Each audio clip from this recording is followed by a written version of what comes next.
19 април 2017 година, почитувани гледачи, во продолжение информации за случувањата во Вардарскиот регион. Во работна посета на Неготино денеска беше евроамбасадорот Самуел Жбогар. Амбасадорот на Европската Унија Жбогар денеска имаше работна средба со градоначалникот на општина Неготино. По средбата со Апостолов тој имаше посета на средното општинско училиште Свети Кирил и Методиј, каде Европската Унија кофинансираше проект за изградба на лабораторија. Потоа Жбогар имаше средба со пчеларите вклучени во проектот Би-економија, а присуствуваше и на завршната конференција на проектот Би-економи.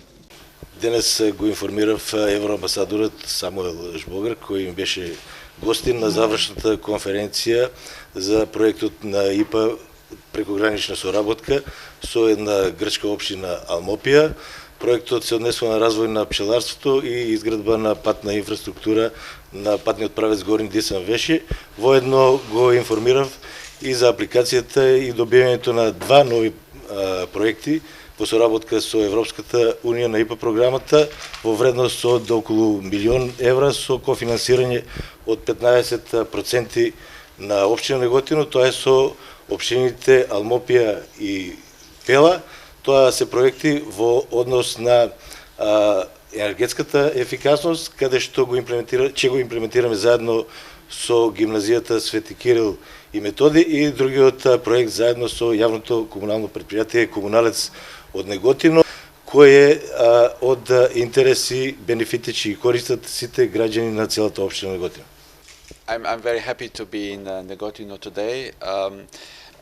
I thought that Јас навистина ми представува задоволство да бидам денеска во општина Неготино. Јас мислам дека самото завршување на проектот кој што поврзан со пчеларството, тоест со обуки на пчеларите, како и производство на мед, ќе биде вистинска можност за мене да ја посетам исто така и општина Неготино. Мислам дека вакви проекти исто така охрабруваат меѓугранична соработка помеѓу општини од различни земји кои што всушност токму ова меѓугранична соработка е во сршта на соработката внатре во рамките на Европската Унија, и како второ овие проекти на Европската Унија. Европската Унија сака да покаже дека прави разлика во животите на луѓето, тоест за нивно подобрување на животот воопшто. Исто така навистина ме представува задоволство да слушнам како што веќе објасни градоначалникот дека се многу успешни во добивање на фондови од страна Европската Унија кои што се поврзани со меѓуграничната соработка. Веќе објасни самиот градоначалник дека има и други проекти кои што се реализираат во вашата општина, во кои што Светската банка е имплементатор на овие проекти. Значи исто така сум многу среќен за одличната соработка која што имаме со вашата општина и се распира со вашиот градоначалник, и јас со нетрпение и со радост очекувам имплементација на други проекти во иднина во вашата општина. Исто така, по тој повод би сакал да му предадам признание, тоест благодарност на градоначалникот за одличната соработка што сме имале со вас, градоначалник, како и со самата општина во реализација на успешни проекти, и се надевам дека во иднина ќе реализираме и ред други проекти. Амбасадорот на Европската Унија во Македонија Жбогар при посетата на општина Неготино се осврна на актуелната политичка состојба во земјава. Мислам дека само можам да ја повторам досегашната позиција која што сме ја искажале досега. Како што веќе кажав, мислам дека секогаш постои вистинско време за многу прашања. Имаше време кое што беше одделено за самите избори. После имаше време кое што беше одделено за дискусии, за дебати после изборите. И после тоа дојде време кога требаше да се одржи една дебата после изборите.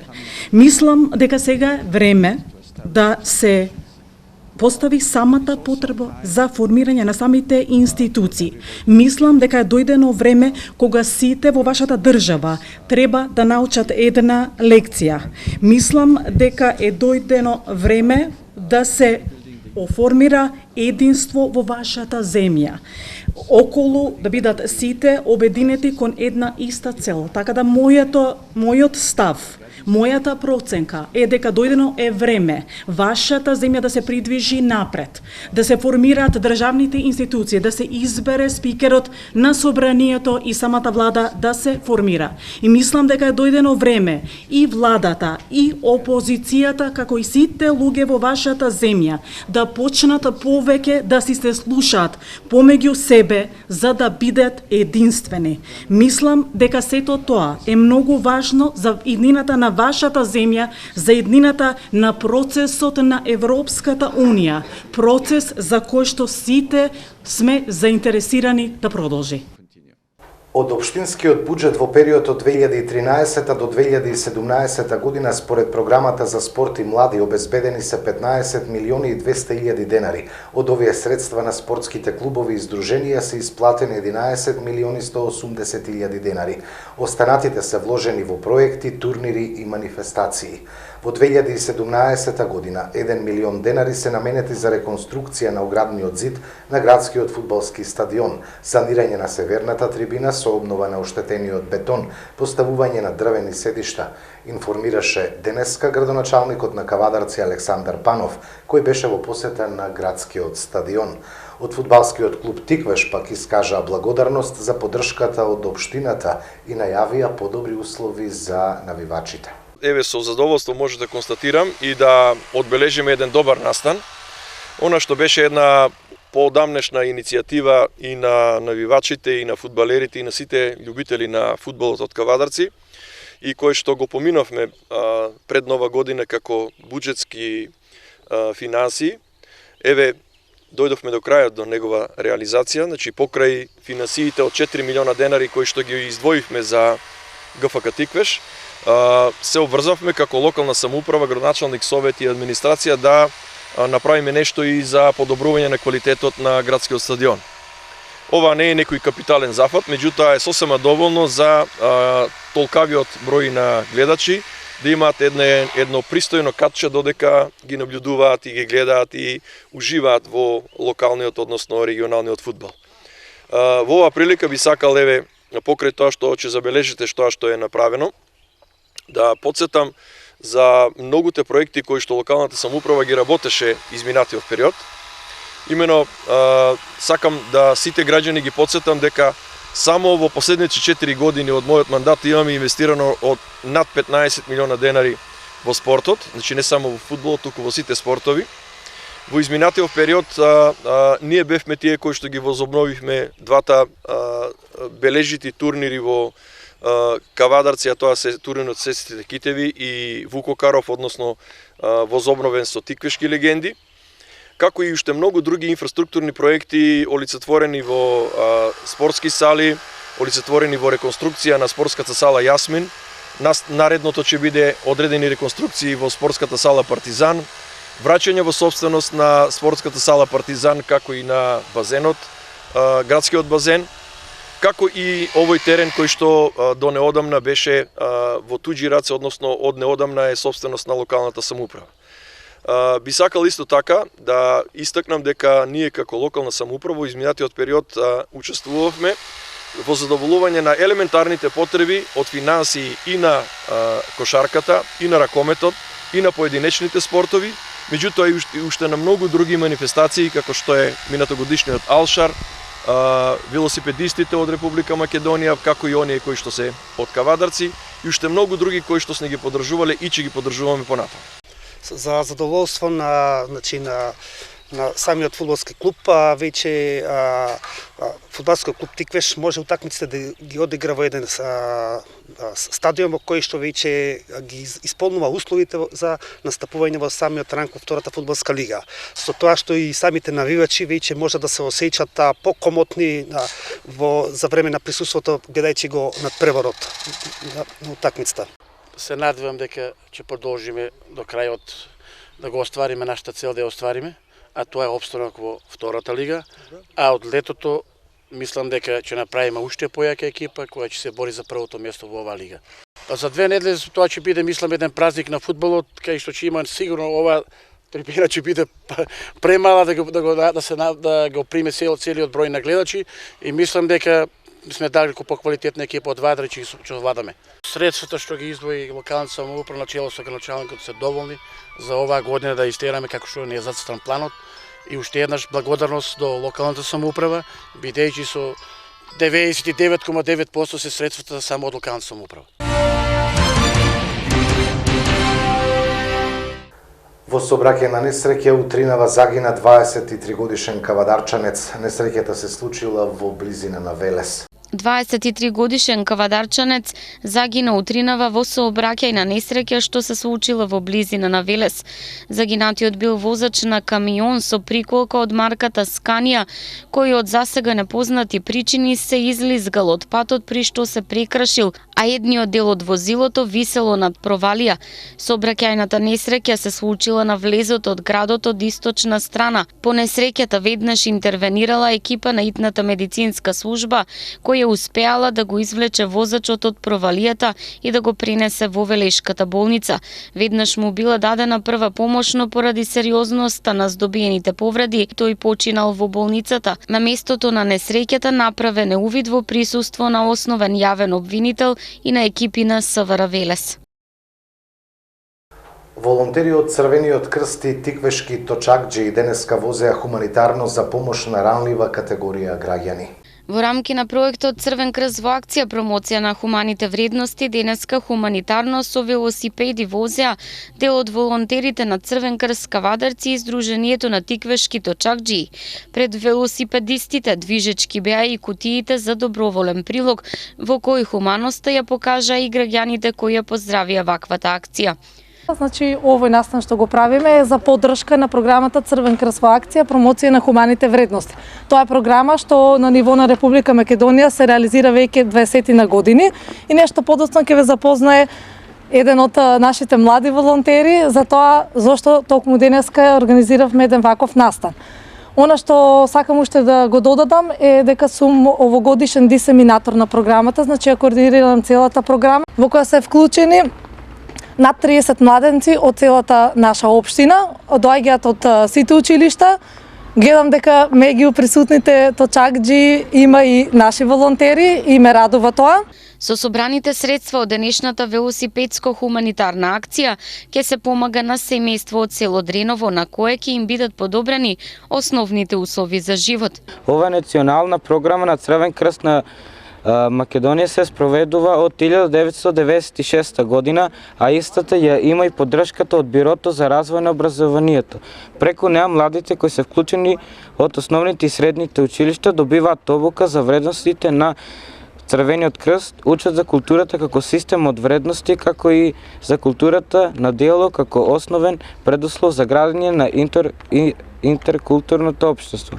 Во текот на трите предвидени обуки, учениците добиваат и практични знаења како да изработуваат мали проекти за добробит на заедницата во која што живеат, а при тоа се охрабрени да ги користат сопствените капацитети за изработка на проектите преку кои помагаат на ранливо население. Една од групите младенци од средните училишта веќе изработуваат свој мал проект, чија цел е помош на 6-члено семејство во село Дреново во социјален ризик за подобрување на основните екзистенцијални услови. Во ова семејство ќе се гради купатило со цел подобрување на хигиенските услови. Затоа ова група на млади лица го организира овој хуманитарен марш со велосипеди низ градот. Соберно место Јасмин Сала се вози од плоштадот кон просториите на Црвен крст. Заедно со вас Тиквешки точакџи како соработници, давајќи ни поддршка, сите заедно да го промовираме проектот во општината. Велосипедската маршрута стартуваше од спортската сала Јасмин, се движеше низ новиот центар на градот, градскиот плоштад со крајна цел просториите на општинската организација на Црвен крст, каде следуваше освежување и донација од страна на учесниците. Со зголемување на бројот на граѓани што заработуваат онлайн, се зголемува и бројот на оние што не ги пријавуваат приходите заработени преку интернет, иако тоа е законска обврска. Во Македонија повеќе со години се говори за присуството на сива економија на пазарите, во трговијата, во услужниот сектор и во други дејности, во кои поединци свесно ја избегнуваат обврската за плаќање на давачки и даноците кон државата. Дигиталното време во кое живееме нуди нови можности за заработувачка, особено меѓу помладата популација во Македонија. Во услови на ограничени можности за вработување, многумина се одлучија да заработуваат онлайн, нудејќи интелектуални услуги на странски работодавци со формирање свој веб страници и вклучување во интернет маркетинг преку блогодерство и слично. Како и преостанатите приходи, така и заработувачката од работата на интернет подлежи на оданочување и мора да се пријави во годишната даночна пријава. Но повеќето од многумина што се одлучија да заработуваат на овој начин, не ја практикуваат законската обврска за пријавување данок. Поради тоа, државата воведува зачестени контроли и механизми за следење на онлайн заработувачката кај македонските граѓани, за да ја сузбие ова појава и да ги наплати давачките во согласност со законските прописи. Неодамна секторот за внатрешни работи поднесе кривична пријава против 22 годишен струмичанец поради сомнение за одданочување за тајување. Но овој случај ни близо не е единствен. Лица што заработуваат онлайн, кои сакаат да останат анонимни, велат дека во Македонија се помасовно се работи преку интернет. Тие велат дека месечната заработка од прогнози на типови за спортски надпревари е најмалку околу 1000 евра. Од Управата за јавни приходи објаснуваат дека приходите остварени по основа на повремено вршење услуги или договор на дело остварени во земјата и во странство, граѓаните имаат обврска да ги пријават во годишната даночна пријава.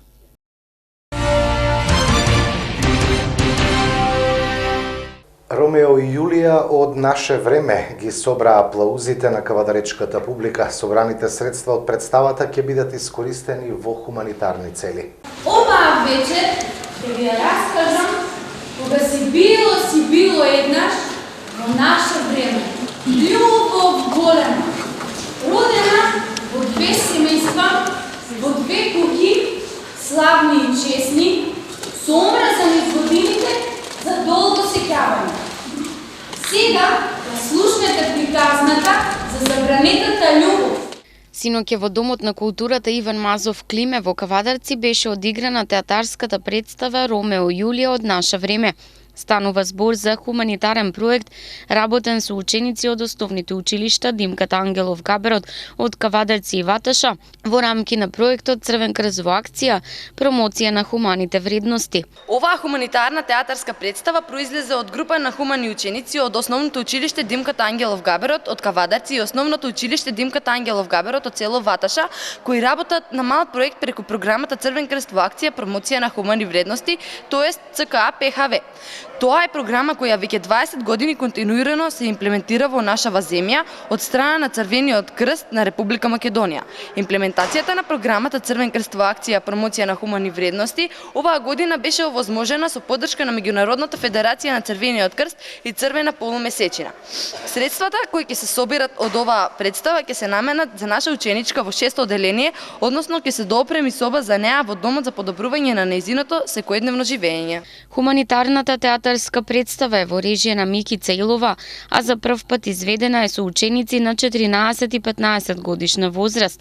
Истите пред кавадаречката публика се представија како вистински професионалци. Понесени од својата улога во представата, учениците до крај издржаа да ја раскажат приказната за едни поинакви Ромео и Јулија, модерно време, современ начин на комуникација и искрени аплаузи од публиката.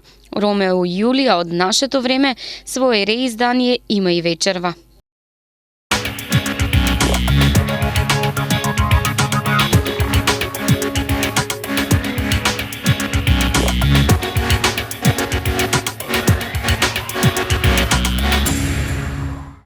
Од спортот.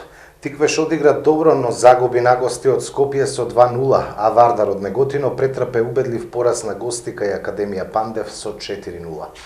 Екипите на Скопје и Академија Пандев забележаа победи во двата последни надпревари од 21-то коло во втората македонска фудбалска лига. Академија Пандев им се врати на победите во второлигашка конкуренција откако на домашен терен со убедливи 4:0 го словала тимот на Вардар Неготино, додека Скопје со 2:0 го доби Тиквеш од Кавадарци.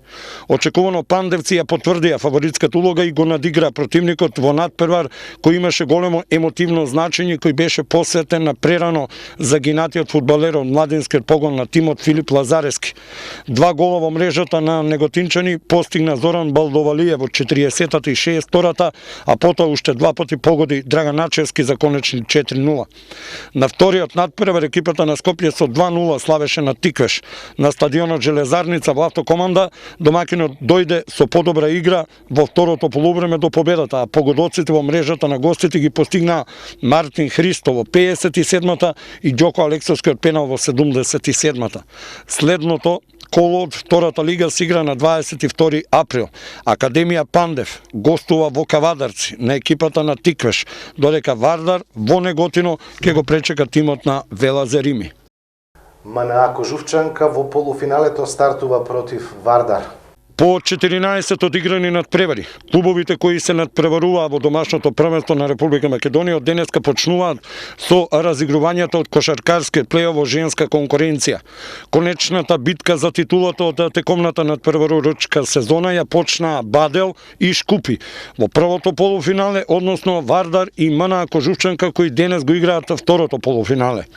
Шкупи ќе биде првиот клуб кој ќе го предизвика актуелниот шампион во домашното првенство Бадел. Бадел ќе во изминатите 3 сезони се неприкосновени на врвот од домашното надпреварување, освојувајќи двојни круни, титула во првенството и трофеј од Купот на Република Македонија за сезоните 2014, 15 и 16. Апсолутната доминација во двете надпреварувања беше прекината оваа година во рамките на Купот на Македонија, каде Вардар го освои трофејот, оставајќи го Бадел со прв сребрен медал. Губењето на овој трофеј сигурно ќе влие на самодовербата на избраничките на Перо Стамески, кои ќе треба дополнително да бидат мотивирани, имајќи во предвид мотивацијата на кошаркарките на Шкупи, кои ќе тргнат по пишување на нова клубска историја. Минатата надпреварувачка сезона Шкупи беше елиминиран во полуфиналето токму од Бадел со 2-0 во меѓусебни надпревари. Сепак, првото полуфинале во спортската сала Независна Македонија го доби Бадел, кој вчера го совлада Шкупи со 90-47. Второто полуфинале ќе се одигра денес од 19 часот во малата сала Кале, а ќе се сретнат Вардар и МНА Кожувчанка. Вардар ќе веќе имаат еден трофеј во своите витрини, оној од Купот, освен пред 2 месеци, кој сигурно ќе биде стимул за предизвикот кој им предстои. За нив борбата за прво финале во клубската историја започнува на домашен терен против МНА Кожувчанка, клуб со кој беа речиси израмнети во текот на регуларниот дел од сезоната. Полуфиналната серија се игра до 2 добиени надпревари или подобар од 3.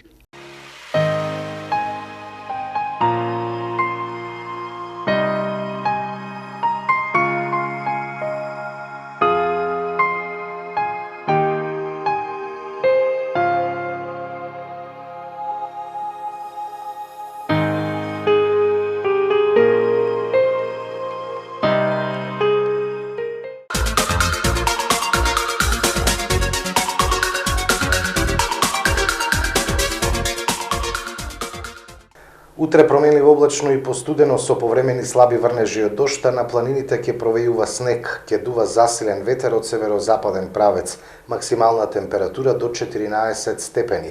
Температурите значително ќе опаднат, при што утринската за време на викендот наместа ќе се спушти под нулата.